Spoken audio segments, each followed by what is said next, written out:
you know, I'm numbering all these tips. So if you like any of them, then just comment your number below. Which one is your favorite?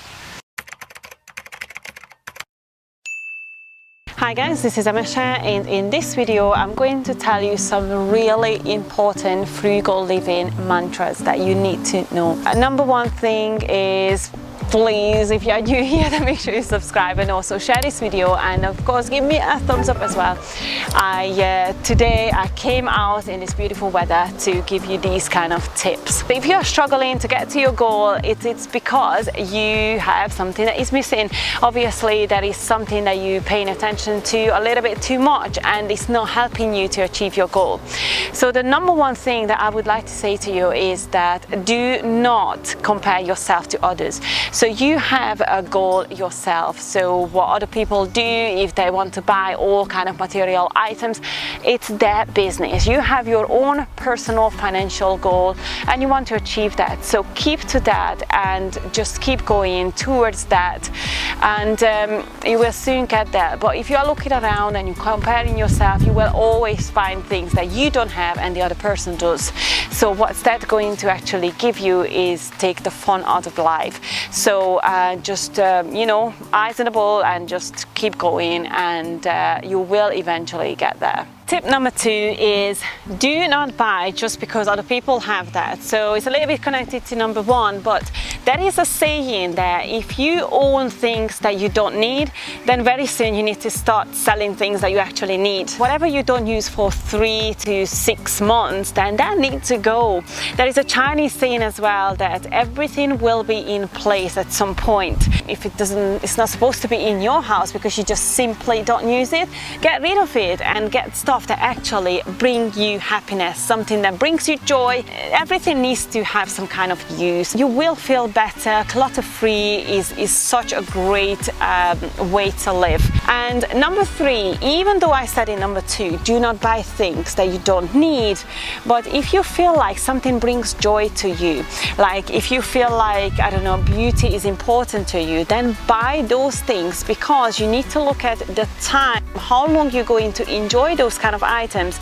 So even if you needed to spend a little bit of more money on that item, but you're going to use it for many years, of course you're gonna get a good value out of it. And a lot of ladies are actually asking me like, okay, so how can you look good on the budget and things like that?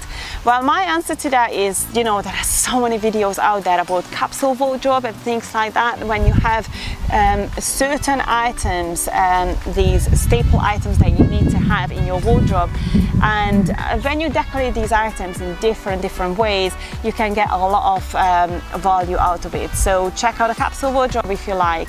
And of course, just one more thing just came to my mind, because the weather is so great and lovely, is cab with sales. Recently I've been watching a lot of videos, and I'm planning to go a cab with sale as well. So that is also a great way to kind of you know, step up your game, and if you want to talk about fashion on a budget, then you can probably find some good items on these kind of sales. Number four money saving tips has to be, if you go around and if you go to a different country, if your currency is actually worth more in those countries, then you know you can buy things cheaper there. So that is a great way to kind of cut costs and cut corners. If you go to beautiful countries and you can buy things very cheap, just wait for that time. You know, delayed gratification, we always talk about that on this channel. So you can get a lot more value for your money that way. Tip number 6 is upcycling. So sometimes just a little bit of change in different items in your house or around your house, like garden and things like that, can make a massive difference. There are a lot of decor ideas on the internet. I've just recently come across, you know, like one of these water cans, when you put like the lights coming through there, it looks like the water come through the water can, you know, like in the garden in the darkness. So that is a really great way to kind of cheer up that garden as well. So yeah, these were my little tips today. If you liked any of them, there were 6. Comment below which one is your favorite, and if you would like to get a little bit more as well, then I'm going to put a link in the description about a document where there has 200 frugal living tips in there. So if you would like to get your copy, just click on the link below and I will send it to you for absolutely free. And if you are new to this channel, just make sure you subscribe and share the video, and of course don't forget to give me a thumbs up.